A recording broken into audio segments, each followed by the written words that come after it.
Good morning दोस्तों। सुबह की गर्मा गर्म चाय के साथ मैं हूं आपका दोस्त ऋतुराज। नया दिन है, नई सुबह है, तो नई जानकारियां भी होनी चाहिए। करंट अफेयर्स के साथ, डेली का करंट अफेयर्स के साथ मैं आपके लिए लेकर आया हूं क्विज।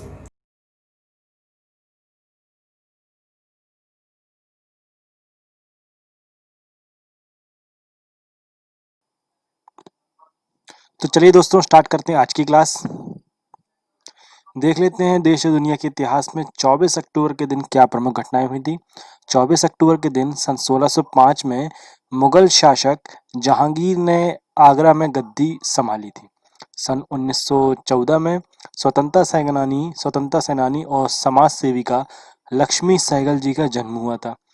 सन 1945 में 24 अक्टूबर के दिन द्वितीय विश्व युद्ध के बाद 50 देशों के हस्ताक्षर के साथ संयुक्त राष्ट्र संघ की स्थापना हुई थी। तो ये हमारे लिए एक बहुत इंपॉर्टेंट चीज़ है कि संयुक्त राष्ट्र संगठन जो अभी हम देखते हैं उसकी स्थापना कब हुई थी? 24 अक्टूबर के दिन हुई थी 1945 में। और ये द्वितीय विश्व युद्ध के बाद हुई थी, लगभग 50 देशों के हस्ताक्षर करने के बाद हुई थी। सन 1946 में 24 अक्टूबर के दिन पहली बार धरती का अंतरिक्ष से चित्र लिया गया था। सन 1991 में दिल्ली की मशहूर लेखिका इस्मत चुगतई का निधन हो गया था। सन 2004 में ब्राजील ने अंतरिक्ष में पहला सफल रॉकेट परीक्षण किया था, आज ही के दिन 24 अक्टूबर को 2004 में। तो दोस्तों, ये तो हमने देख लिया आज की डेट में क्या प्रमुख घटनाएं हुई थी। अब आ जाते हैं अपने वापस करंट अफेयर्स के क्विज की तरफ। तो क्वेश्चन है यहाँ पे, जर्मनी की किस टेनिस खिलाड़ी ने 31 साल की उम्र में संन्यास लेने की घोषणा की है? आपके पास ऑप्शन है Julia जॉर्जिच, Steffi Graf, Tommy Haas या फिर एंजेलिक कर्बर। चलिए, इसका आंसर आप मुझे कमेंट में दीजिए।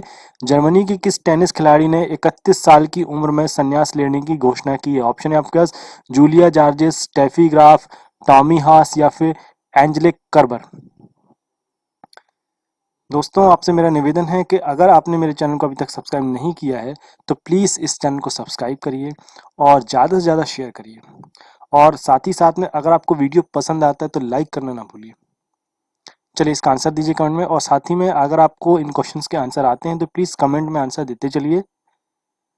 चलिए, इसका आंसर है जूलिया जॉर्जिच। जर्मनी की स्टार टेनिस खिलाड़ी एवं विंबलडन की पूर्व सेमीफाइनलिस्ट जूलिया जॉर्जिस ने 31 साल की उम्र में टेनिस से संन्यास लेने की घोषणा की है, फैसला किया है।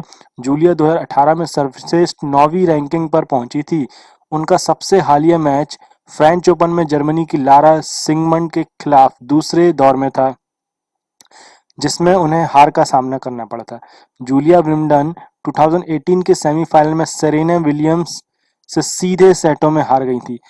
वह फ्रेंच ओपन 2014 में मिश्रित युगल में नेनाद जिमनाटिक के साथ उपविजेता रही थी। वे जर्मनी में 2014 में फेड कप के फाइनल में पहुंची भी थी। जूलिया जॉर्जिच, जिन्होंने 31 साल की उम्र में संन्यास लेने की घोषणा की है।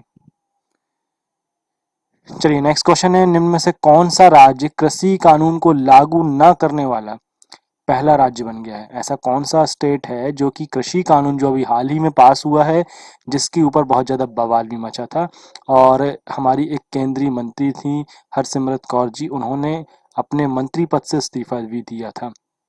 और बहुत से जो मंत्री और विधायक जो थे, सांसद जो थे, उन्होंने संसद के बाहर धरना भी दिया था। तो ये सुर्खियों में रहा है।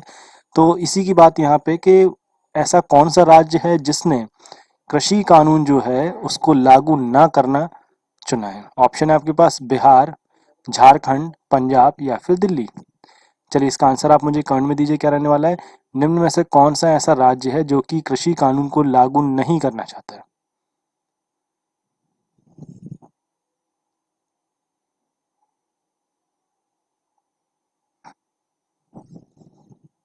चलिए, इसका आंसर है पंजाब। पंजाब कृषि कानून को लागू न करने वाला, खारिज करने वाला भी बोल सकते हैं अपन, पहला राज्य बन गया है। पंजाब विधानसभा विशेष सत्र में पंजाब के मुख्यमंत्री कैप्टन अमरिंदर सिंह ने सदन में केंद्रीय कृषि विधेयक को निरस्त करने और उनकी जगह राज्य के अपने कृषि विधेयक लागू करने का प्रस्ताव पेश किया। विधेयक में पंजाब सरकार ने किसानों पर गेहूं व धान एमएसपी समर्थन मूल्य से कम भाव पर खरीदने का दबाव बनाने वाले के लिए 3 साल के कैद का प्रावधान भी रखा है। तो यहाँ पर पंजाब सरकार ने केंद्रीय कृषि कानून बिल जो बना था, कृषि कानून जो बना था, उसको निरस्त कर दिया है। हम अपने स्टेट में तो उसको नहीं लेके आएंगे, बल्कि हम अपने राज्य का जो बना हुआ कृषि विधेयक है उसको लागू करने के लिए उन्होंने प्रस्ताव पेश किया है।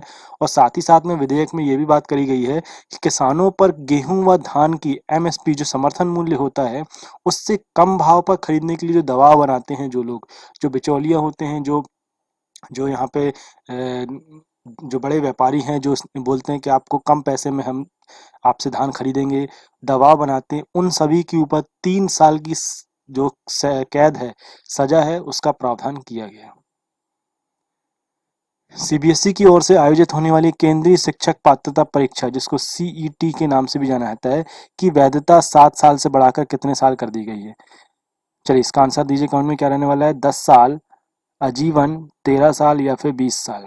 सीबीएसई की ओर से जो केंद्रीय शिक्षक पात्रता परीक्षा होती है, जिसको सीईटी भी बोला जाता है, सीटीईटी भी बोला जाता है, सीटेट बोलते हैं जिसको, उसकी वैधता जो है, एलिजिबिलिटी जो है, उसकी बढ़ा दी गई है। कितने साल कर दी गई है आपको बताना है। दोस्तों आपसे निवेदन है कि अगर आपने अभी तक चैनल को सब्सक्राइब नहीं किया है तो प्लीज़ इसे सब्सक्राइब करिए, और साथ ही साथ में अगर आपको आंसर्स आते हैं तो उसके आंसर देते चलिए। चलिए इसका आंसर है आजीवन। केंद्रीय माध्यमिक शिक्षा बोर्ड, सीबीएसई, जिसको सीबीएसई बोला जाता है, केंद्रीय माध्यमिक शिक्षा बोर्ड की तरफ से आयोजित होने वाली केंद्रीय शिक्षक पात्रता परीक्षा, जिसको सीटेट भी बोला जाता है, की परीक्षा 7 साल से बढ़ाकर, की वैधता 7 साल से बढ़ाकर आजीवन कर दी गई। मतलब इसकी जो वैलिडिटी रहेगी वो 7 साल थी पहले। मतलब आप एक बार परीक्षा पास कर लेते हैं तो 7 साल तक आपका स्कोर कार्ड जो रहेगा वो वैलिड रहेगा, ऐसे पहले हुआ करता था। परंतु इसी को आगे बढ़ाते हुए इन्होंने ये जो वैधता है 7 साल की अपेक्षा कितने कर दी है? आजीवन के लिए कर दी है। कि मतलब आपकी जो वैधता रहेगी एग्जाम क्लियर करने के बाद, स्कोर कार्ड रहेगा, वो आपका लाइफ टाइम रहने वाला है। यूपी की शिक्षक भर्ती में सीटेट मान्य होने के कारण प्रदेश के बेरोजगार युवकों को भी इस निर्णय का लाभ मिलेगा। सीबीएसई हर साल 2 बार सीटेट परीक्षा आयोजित कराती है, सीटीटी कराती है। पहली परीक्षा जुलाई और दूसरी परीक्षा दिसंबर में आयोजित की जाती है। चलिए आगे बात करेंगे। केंद्रीय स्वास्थ्य एवं परिवार कल्याण मंत्रालय तथा संयुक्त राष्ट्र बाल कोष यूनिसेफ की पहल पर एनीमिया मुक्त भारत, MAMB जिसको बोला जाएगा, कार्यक्रम के तहत किस राज्य को देश के 29 राज्यों की सूची में पहला स्थान मिला है? चलिए इसका आंसर दीजिए कमेंट में। फिर से आपको क्वेश्चन में समझा देता हूँ क्या बोल रहा है। केंद्रीय स्वास्थ्य एवं परिवार कल्याण मंत्रालय की तरफ से और साथ ही साथ संयुक्त राष्ट्र बाल कोष यूनिसेफ की पहल पर एनीमिया मुक्त भारत कार्यक्रम के तहत किस राज्य को देश में 29 राज्यों की सूची में पहला स्थान मिला है? ऑप्शन है आपके पास हरियाणा, कर्नाटक, पंजाब या फिर झारखंड। चलिए इसका आंसर आप मुझे कमेंट में दीजिए। कौन से स्टेट को फर्स्ट रैंक मिला है हमारे देश के 29 राज्यों की सूची में?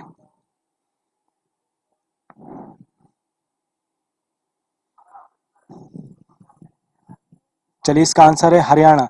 केंद्रीय स्वास्थ्य एवं परिवार कल्याण मंत्रालय तथा संयुक्त राष्ट्र बाल कोष यूनिसेफ की पहल पर एनीमिया मुक्त भारत कार्यक्रम के तहत हरियाणा को देश के 29 राज्यों की सूची में पहला स्थान मिला है।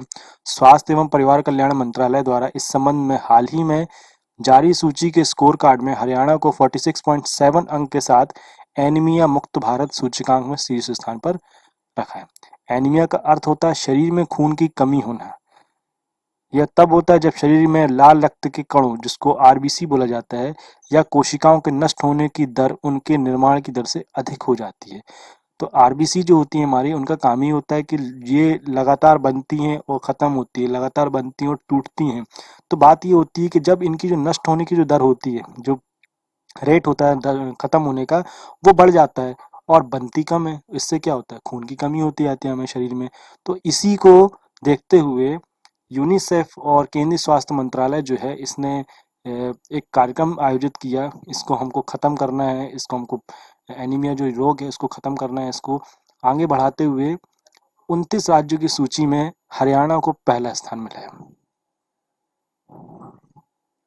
भारत और किस देश के बीच अंतर्राष्ट्रीय नागरिक उड्डयन सेवाओं को प्रोत्साहन देने के लिए एयर बबल समझौता किया गया है? चलिए इसका आंसर आप मुझे कमेंट में दीजिए।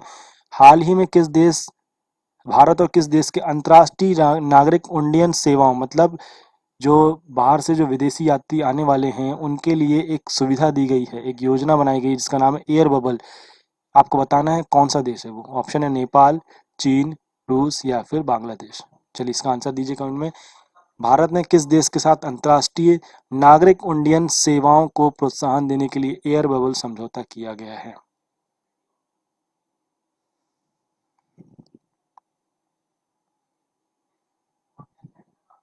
चलिए इसका आंसर है बांग्लादेश। भारत और बांग्लादेश के बीच अंतर्राष्ट्रीय नागरिक उड्डयन सेवाओं को प्रोत्साहन देने के लिए एयर बबल समझौता किया गया।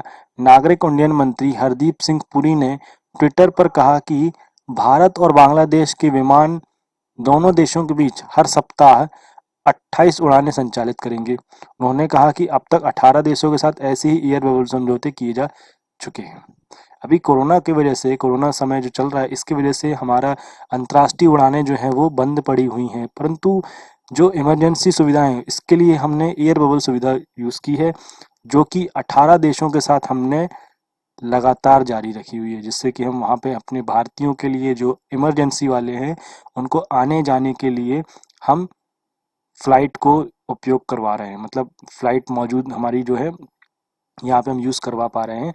और अभी तक यहाँ पे जो 18 देश सहमति बन चुकी है और भारत और बांग्लादेश के बीच में यही जो जो समझौता हुआ है एयर बबल, उसमें ये बात हुई कि 28 उड़ानें हम हर सप्ताह में करेंगे।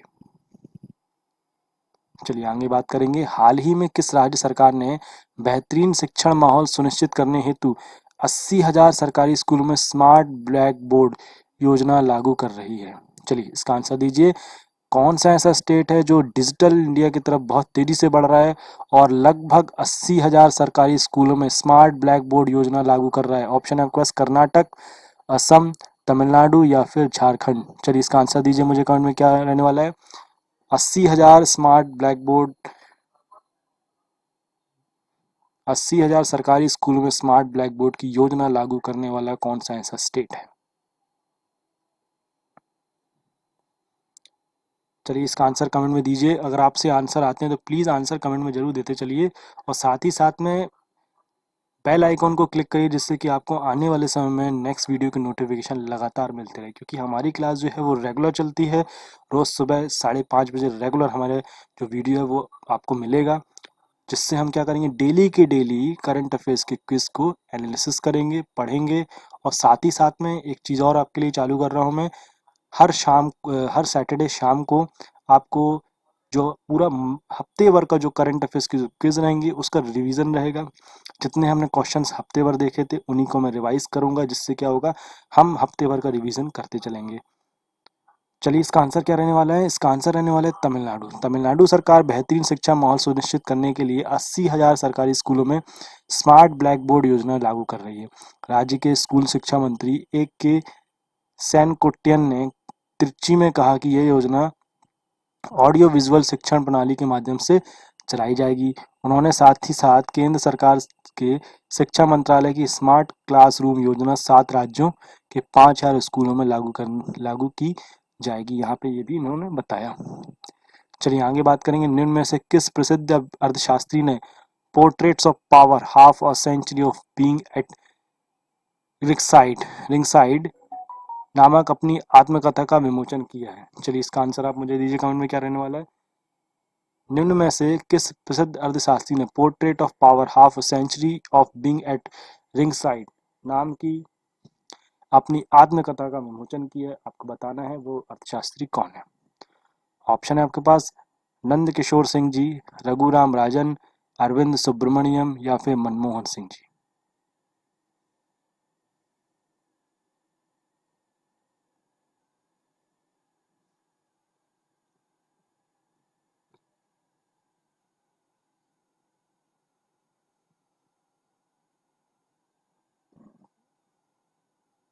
चलिए इसका आंसर है नंद किशोर सिंह जी।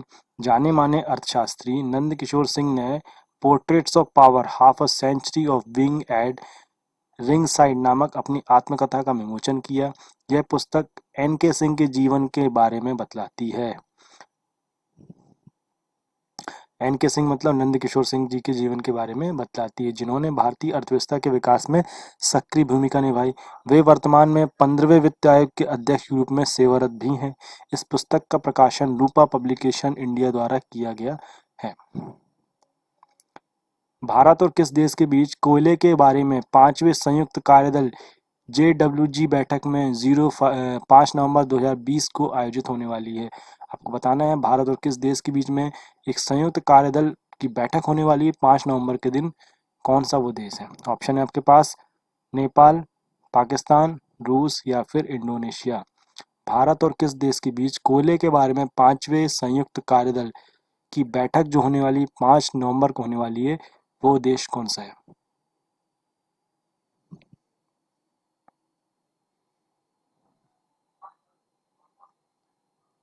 चलिए, इसका आंसर है इंडोनेशिया। भारत और इंडोनेशिया के बीच कोयले के बारे में 5वें संयुक्त कार्यदल JWG की बैठक 5 नवंबर 2020 को आयोजित होगी। इस बैठक की मेजबानी भारत कर रहा है। कोविड महामारी के कारण हवाई यात्रा पर लागू प्रतिबंधों के कारण यह बैठक नई दिल्ली से वीडियो कॉन्फ्रेंसिंग के माध्यम से की जाएगी। चलिए आगे बात करेंगे। भारत सरकार और एशियाई विकास बैंक ने किस राज्य में 450 किलोमीटर लंबी जिला सड़कों एवं राजमार्गों को अपग्रेड करने के लिए 177 मिलियन अमेरिकी डॉलर के समझौते पर हस्ताक्षर किए हैं? ऑप्शन है आपके पास महाराष्ट्र, बिहार, तमिलनाडु या फिर राजस्थान। चलिए, इसका आंसर आप मुझे कमेंट में दीजिए क्या रहने वाला है। भारत सरकार और एशियाई विकास बैंक ने किस राज्य में 450 किलोमीटर लंबी जिला सड़कों और राज्य राजमार्गों को अपग्रेड करने के लिए 177 मिलियन अमेरिकी डॉलर के समझौते पर हस्ताक्षर किए हैं? ऑप्शन है महाराष्ट्र, बिहार, तमिलनाडु या फिर राजस्थान।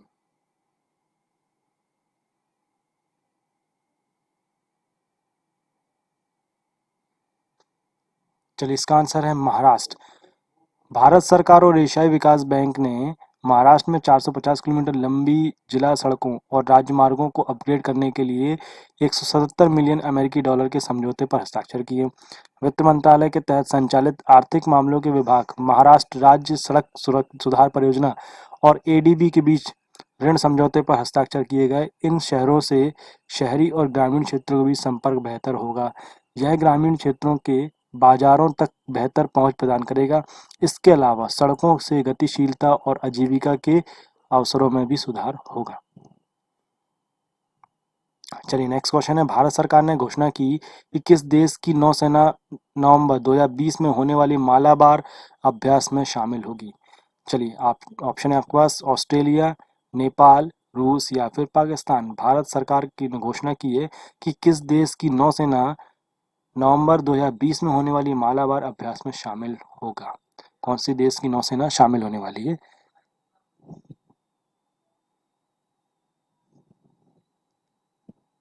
चलिए, इसका आंसर है ऑस्ट्रेलिया। भारत सरकार ने घोषणा की कि ऑस्ट्रेलियाई नौसेना 2020 में होने वाले मालाबार अभ्यास में शामिल होगी। इस अभ्यास में भाग लेने वाले देश जापान, भारत और अमेरिका हैं। समुद्री सुरक्षा क्षेत्र में अंतर्राष्ट्रीय सहयोग प्राप्त करने की प्रक्रिया में भारत ने अभ्यास में भाग लेने के लिए ऑस्ट्रेलिया को आमंत्रित किया था। यह अभ्यास 1992 में शुरू हुआ था। जापान अभ्यास में शामिल हुआ और 2015 में एक स्थायी सदस्य बन गया। साल 2018 में भारत ने अभ्यास में ऑस्ट्रेलिया की भागीदारी को अस्वीकार कर दिया था, परंतु इस बार खुद भारत ने आमंत्रित किया कि भाई आप आइए और इस नौसेना अभ्यास में शामिल होइए। चलिए, तो ये तो हो गया हमारा आज का करंट अफेयर्स के क्विज। अब कुछ आर्टिकल्स और देख लेते हैं। केंद्र सरकार ने जम्मू कश्मीर पंचायती राज कानून को मंजूरी दे दी है। केंद्र सरकार ने 20 अक्टूबर 2020 को जम्मू कश्मीर पंचायती राज अधिनियम 1989 को लागू करने की मंजूरी दे दी है। इस कदम से जम्मू कश्मीर में देश के अन्य हिस्सों की तरह 3 स्तरीय लोकतंत्र की स्थापना में मदद मिलेगी। सूचना एवं प्रसारण मंत्री प्रकाश जावड़ेकर ने मंत्रिमंडल के फैसले के बारे में जानकारी देते हुए कहा कि इससे देश के अन्य हिस्सों की तरह जम्मू कश्मीर में भी जमीनी स्तर पर लोकतंत्र के तीनों स्तरों को स्थापित करने में मदद मिलेगी। तो भाई, जैसे कि पूरे देश में पंचायती राज व्यवस्था होती है, 3 स्तर पे होती है, वैसे ही जम्मू कश्मीर में भी पंचायती राज व्यवस्था लागू करने के लिए मंजूरी दे दी है केंद्र सरकार ने, जो कि बहुत ज़रूरी भी था। पंचायती राज कानून में संशोधन क्या किया गया? गौरतलब है कि केंद्र सरकार ने जम्मू कश्मीर में विधायकों की गैर मौजूदगी में स्थानीय निकायों को मजबूत बनाने के लिए पंचायती राज कानून में संशोधन किया है। इसमें कुछ सीटें जो SC, ST और महिलाओं के लिए भी आरक्षित रहने वाली है। इस संशोधन के तहत हर जिले में विकास कार्य करने के लिए नया ढांचा बनाया जाएगा और सीधे मतदाताओं द्वारा चुना जाएगा। जिला विकास परिषद DDC में 14 क्षेत्र होंगे और सभी में एक प्रत्यक्ष निर्वाचित सदस्य होगा। कुछ सीटें SC, ST और महिलाओं के लिए भी आरक्षित की जाएगी। तो यहाँ पर जो उन्होंने सिस्टम बनाया है पूरा, जो सभी देश में, पूरे देश में लागू होता है, वैसा ही किया है और सही किया है। जम्मू कश्मीर हमारा कोई भारत का अलग प्रांत नहीं है, कुछ अलग से नहीं है। स्पेशल जो दर्जा पहले दिया गया था उसको पूरी तरह से खत्म करने का एक और यहाँ पे पहल की गई है। आगे बात करेंगे, भारत और वियतनाम बिजनेस फोरम की अभ्यास बैठक हुई, वर्चुअल बैठक हुई, द्विपक्षीय व्यापार संबंधों की हुई पुष्टि। भारत और वियतनाम व्यापार मंच बिजनेस फोरम की एक आभासी बैठक 20 अक्टूबर सन 2020 को वीडियो कॉन्फ्रेंसिंग के माध्यम से आयोजित की गई थी। इस बैठक के दौरान दोनों देशों के बीच बढ़ते द्विपक्षीय व्यापार और निवेश संबंधों की पुष्टि की गई है। इस अवसर पर बोलते हुए विदेश मंत्री की सचिव पूर्व में रीवा गांगुली दास ने कहा कि भारत और वियतनाम के बीच वर्तमान में व्यापार लगातार बढ़ रहा है और वर्ष 2019-20 में लगभग 12.34 बिलियन डॉलर का हो गया था। भारत वियतनाम द्विपक्षीय व्यापार के बारे में कुछ विशेषताएं देख लेते हैं। सचिव पूर्व विदेश मंत्रालय ने अपने मुख्य भाषण के दौरान इस बात पर प्रकाश डाला कि मौजूदा कोविड-19 महामारी के बावजूद इन दोनों देशों ने उच्च स्तरीय संबंध बनाए रखे हैं। भारत और वियतनाम के बीच वर्ष 2000 में $200 मिलियन का द्विपक्षीय व्यापार का मामूली आंकड़ा अब वित्त वर्ष 2019-20 में बढ़कर $12.31 बिलियन हो गया है।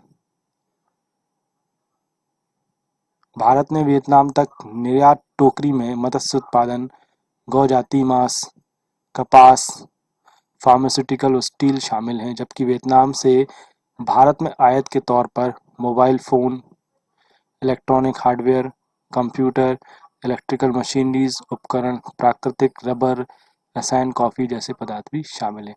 वियतनाम की विदेशी निवेश एजेंसी के अनुसार भारत ने वियतनाम में 278 अमेरिकी डॉलर की पूंजी के साथ लगभग 278 परियोजनाओं में अपना निवेश भी किया है। चलिए अब भारत और वियतनाम के संबंध के बारे में भी जान लेते हैं क्या है। इन दोनों देशों के आपसी संबंध हमेशा जोशीले और मैत्रीपूर्ण रहे हैं, जो कई क्षेत्रीय और वैश्विक मुद्दों पर सद्भावना, आपसी विश्वास, रणनीतिक सम्मिलित पर आधारित होते हैं। भारत और वियतनाम के बीच व्यापक रणनीतिक साझेदारी और सहयोग की एक विस्तृत श्रृंखला है, जिसमें रक्षा और सुरक्षा सहयोग, राजनीतिक वचनबद्धता, सांस्कृतिक आदान प्रदान, आर्थिक साझेदारी, दोनों देशों के लोगों के बीच में आपसी संपर्क और ऊर्जा सहयोग शामिल है। भारत की एक्ट ईस्ट पॉलिसी का वियतनाम का एक प्रमुख स्तंभ भी है और यह भारत की हिंद प्रशांत महासागर पहल में एक आवश्यक भागीदारी भी है। यह क्षेत्र की स्थिरता, शांति और समृद्धि को बढ़ावा देने में देश के साझा मूल्य और रुचि को भी आधारित है। हमारा क्या आज का करंट अफेयर्स। नेक्स्ट क्लास में हम पढ़ेंगे, कल की क्लास में मैं डेली आपके लिए लेके आने वाला हूँ, डेली हमारी क्लास रहने वाली है। कल हम फिर पढ़ेंगे कल का करंट अफेयर्स और सारी चीजों को जानेंगे। आशा करता हूँ आपको ये मेरा वीडियो पसंद आया होगा। अगर पसंद आया है तो लाइक करिए और ज्यादा से ज्यादा शेयर करिए, और अगर आपने इस चैनल को सब्सक्राइब नहीं किया है तो प्लीज इसे सब्सक्राइब करिए। हमारी क्लास रेगुलर चल रही है, मैथ्स की क्लास भी हमारी रेगुलर चल रही है, साइंस भी चल रही है, सारी क्लासेस हमारी रेगुलर चल रही है। Thank you.